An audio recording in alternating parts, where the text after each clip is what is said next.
Bom dia, boa tarde, boa noite, sejam muito bem-vindos ao MBCV Cast. Nós falamos do Rio Grande do Sul, Novo Hamburgo, Ministério Batista Cristo é a Vida. E todas as segundas-feiras, às 9 horas da manhã, nós temos uma palavra com o apóstolo Neuci José Rorato, que é o pastor, presidente do MBCV. Quero convidar você a estar se inscrevendo no canal, dar um like se você gosta, compartilhar o conteúdo se você vê sentido para a sua vida. Mas o fato é que durante essas conversas de segunda-feira pela manhã, a gente se abastece do nosso resto de semana, né? E aquilo vai nos dando a comida, o alimento que a gente precisa, o alimento espiritual, para a gente poder enfrentar os problemas do dia a dia. Semana passada foi Páscoa e nós falamos muito, foi lindo o podcast que o apóstolo trouxe, então, uma compactuada, a história da Páscoa, do verdadeiro sentido da Páscoa, e nós finalizamos o nosso podcast falando sobre o que a gente faz quando a família não aceita as nossas convicções de fé. Porque falávamos sobre essa questão do povo ter saído do Egito, ter que renunciar à cultura que já estava arraigada no coração, né?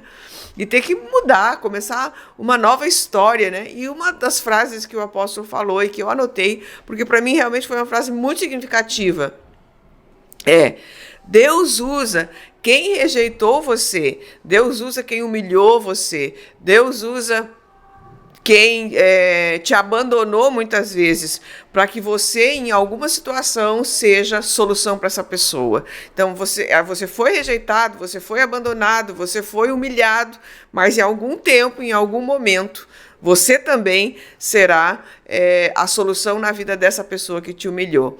Então, olha só, como que a gente sofre isso dentro da família, não é mesmo, pastor? Seja bem-vindo.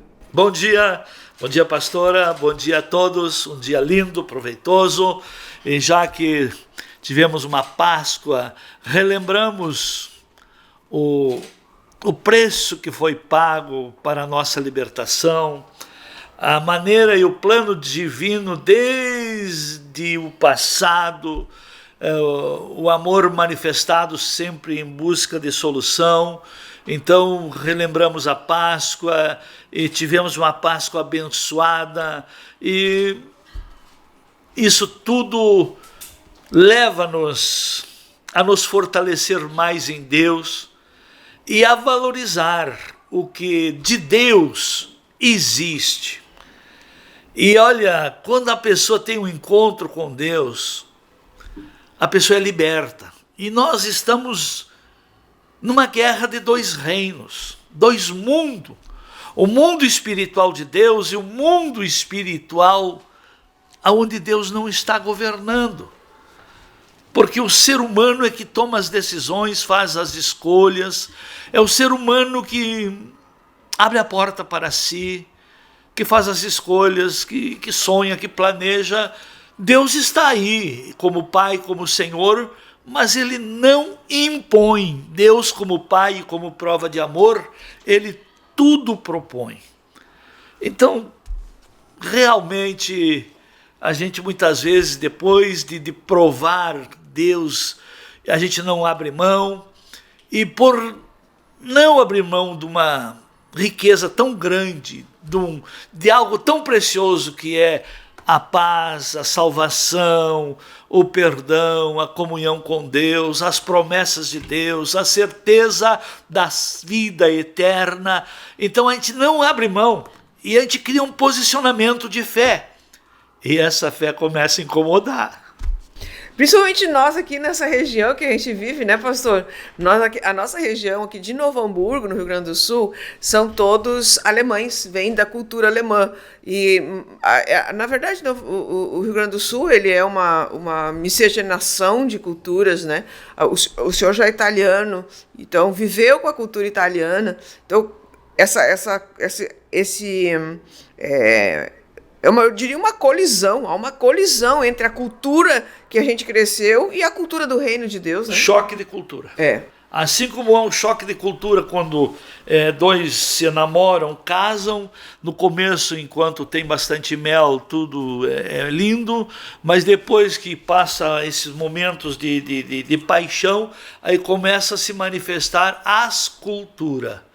Cada um começa a manifestar e ser naturalmente o que traz de herança. Isso aí é a primeira crise dentro de um casamento. Choque de cultura. Por isso que Jesus, já advertindo para evitar que a gente escolha ou faça escolhas erradas, Paulo diz assim lá em 2 Coríntios capítulo 6, verso 14, parece que é, ele diz assim: não vos prendais a um jugo desigual, porque não há harmonia, não há comunhão, não. Mas aí, normalmente quando as pessoas leem isso, leem no sentido de um relacionamento conjugal, mas ele pode ser estendido em todos os relacionamentos. Pode ser estendido a nível acadêmico, a nível social, a nível também material. Então, podemos dizer também, jugo desigual pode ser a nível espiritual.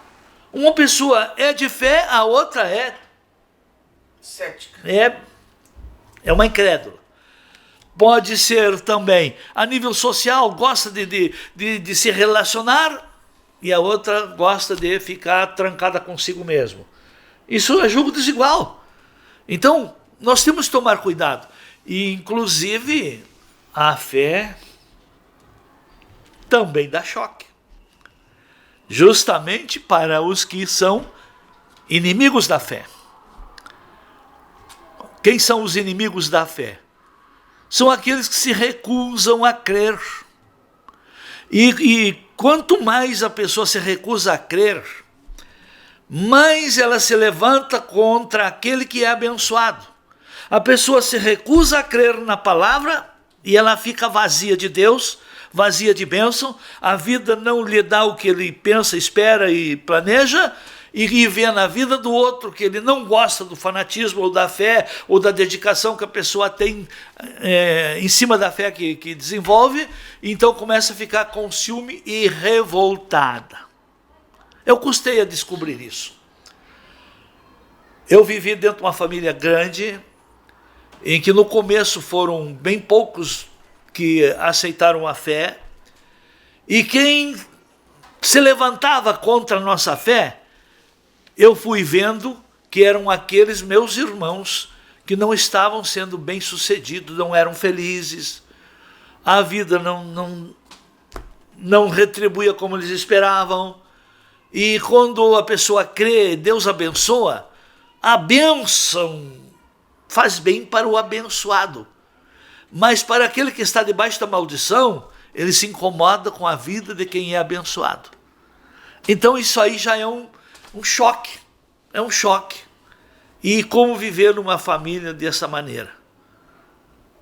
Você precisa ter muito amor, muita compreensão.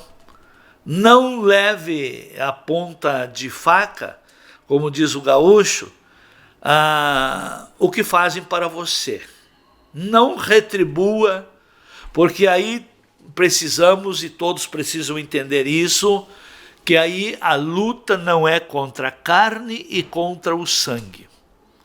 O que faz o seu irmão de sangue, o que faz o seu pai biológico, a sua mãe biológica, discordar da sua fé, não é ela em si.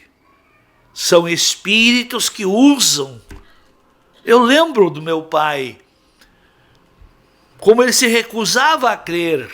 Ele tinha a religião dele, mas não era praticante, mas ele era fanático, que tinha só religião e achava que por dizer que era de tal religião ele estava seguro. Engano. Ele, por 2 ocasiões, ele foi usado pelo inimigo para se lançar contra mim. Uma vez com uma faca, eu nem me movi, e ele quebrou a faca apunhalando na mesa. Eu estava sentado ao lado, e era um inimigo que usou ele. E outra ocasião eu estava sentado assim, escorado na parede, ele pega uma cadeira e vem com a cadeira para me jogar na cabeça. Quebrou a cadeira na minha frente e não me tocou. Temos que entender que quem não aceita a nossa fé está sob inspiração maligna.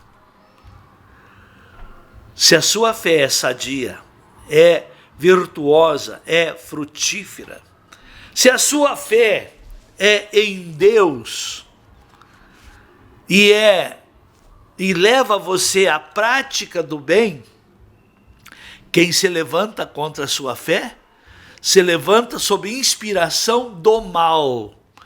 Não é a pessoa em si, não é o senso da pessoa, o senso crítico da pessoa, mas é o inimigo que usa a fraqueza da pessoa para tentar atingir você. Vou contar um testemunho, então, um contraponto. Então, eu converti com 18 anos. Então, quando tu tem 18 anos e assim, a gente era muito puro, sabe, pastor? Muito puro. Então, quando eu conheci Jesus, para mim, meu Deus, meu mundo acabou, aquele mundo que eu vivia. Então, eu queria muito de Deus, eu queria Jesus no meu coração, eu queria que todo mundo fosse crente. E aí eu cheguei para minha mãe e disse assim, ó mãe, a partir de hoje, eu vou ter outra religião. Arrumou briga. Eu não sei quanto tempo ela ficou sem falar comigo. Porque, na verdade, eu estava afrontando a fé geracional, né, pastor? Eu estava afrontando a fé geracional. Ela disse, tu tá louca? E disse muitas coisas para mim. E ali foi um ponto, assim, de divergência que a gente demorou um bom tempo. Então, eu comecei tudo errado. Tudo errado. Aí eu precisei de muito tempo para ser testemunho em casa. Porque também eu era infantil, né? Eu tinha uma cabeça de adolescente ainda. Então a minha mãe olhava para mim e disse, o que tu melhorou? Tu não melhorou nada, tu só piorou depois que tu foi para essa igreja. Tu não fica em casa, tu larga as coisas aqui, tu não cuida do teu quarto, tu só vive dentro da igreja. Eu só queria viver orando, sim, só orando. Né? Então, também tem esse outro lado, né, pastor? Depende muito da idade que a pessoa aceitou Cristo como Senhor e tem esse equilíbrio, né? Não, depende de quem está ensinando. Também tem isso. Né? Tá, porque no começo, quando uma pessoa se converte, aquele que levou a conversão quer que aquela pessoa se torne bem crente, bem fervorosa, bem firme, bem até fanática. E olha, vou dizer uma coisa muito prática para todos. Não se discute religião, se vive as convicções que se tem.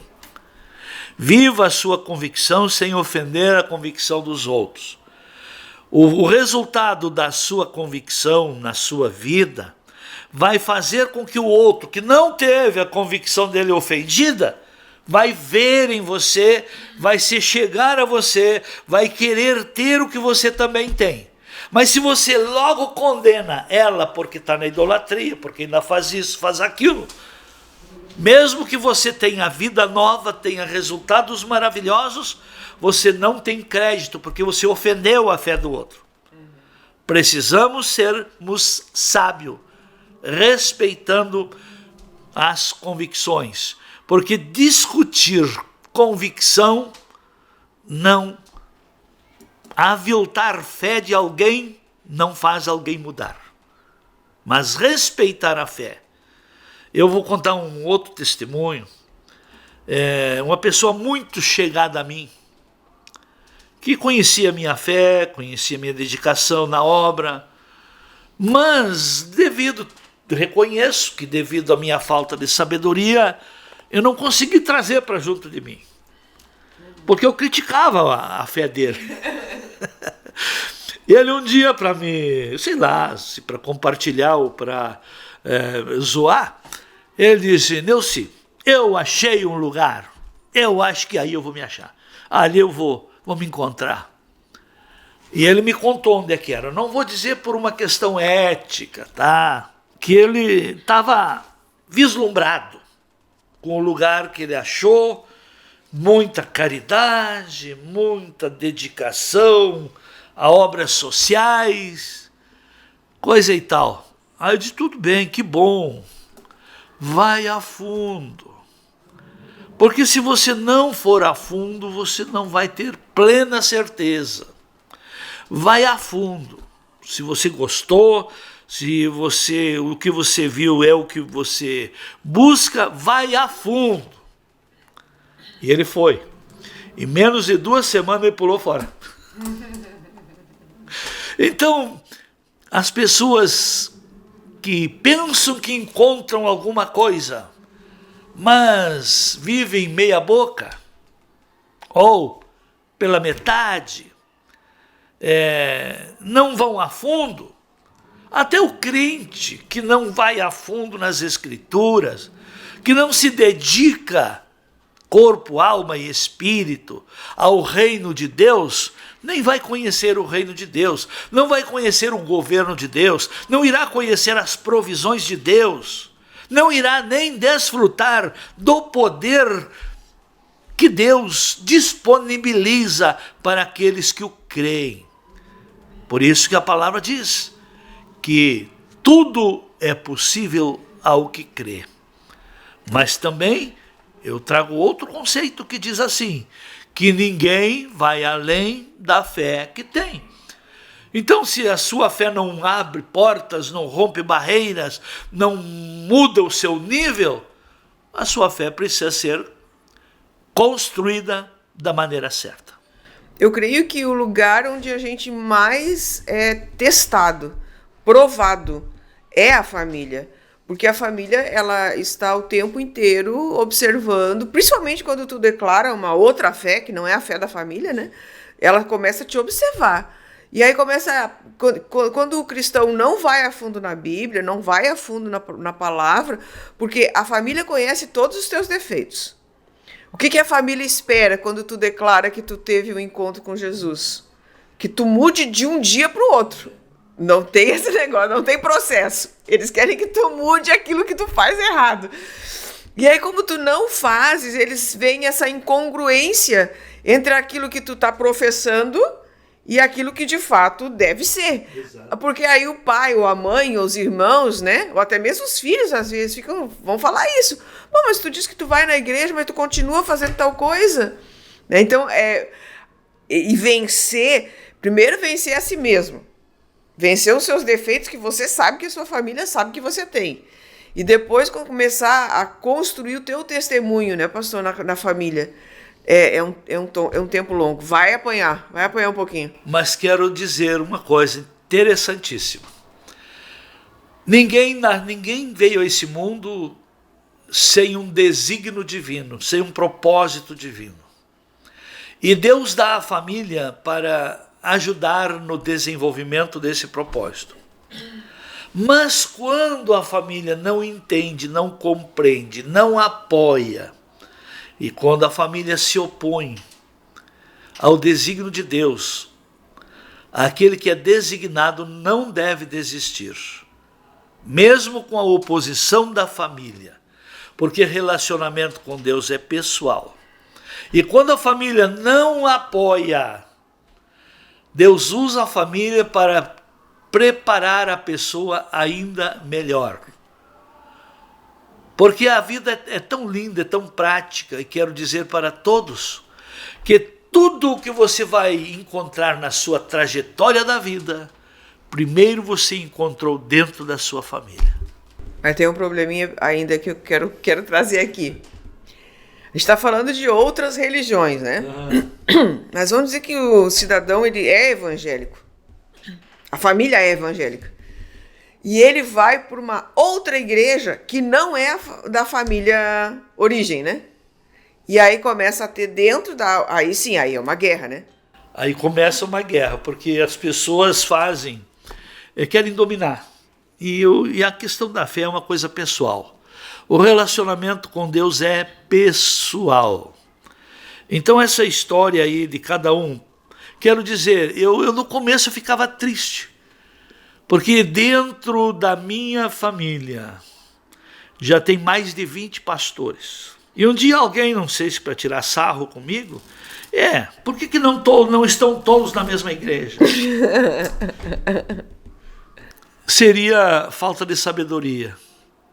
Porque assim como cada um encontrou seu espaço, a probabilidade de crescimento é muito maior do que ficar todos na mesma tribo. Então, até se torna saudável isso, desde que a pessoa esteja em outro lugar porque encontrou algo melhor, ou que encontrou espaço que ele possa desenvolver mais. Então, essa história de querer todos no mesmo lugar, isso é tradição, isso é conformismo, isso é engessamento. E até o crescimento, por exemplo, o evangelho. Sabe como é que o evangelho se dispersou nos dias da igreja primitiva? Com a diáspora, a perseguição. Então a perseguição fez com que para onde os cristãos eram banidos, eles levaram a semente do reino. E aqueles que não quiseram sair de Jerusalém, Jerusalém foi sitiada, foi destruída e pereceram. E quem, pela perseguição, tomou um rumo, levou o evangelho e chegou até nós. E quem ficou em Jerusalém no ano 70, quando o general Tito destruiu a cidade, quem ficou lá, ficou lá. Ficou lá. É isso aí, olha, a gente começa a conversar e tem tanto assunto, né?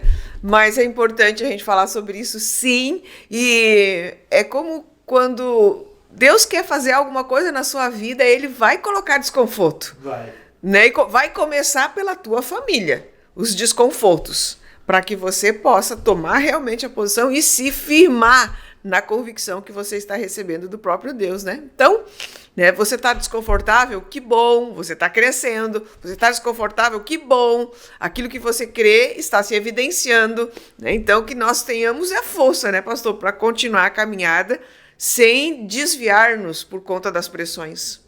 Quando Deus quer nos promover, o senhor tem um conceito, eu tenho outro. Diz o seu que eu vou dizer o meu. Nos dá problemas a resolver. Eu digo assim, quando Deus quer nos promover, coloca o inimigo do nosso lado. Também. Deus abençoe. Tchau, até a próxima.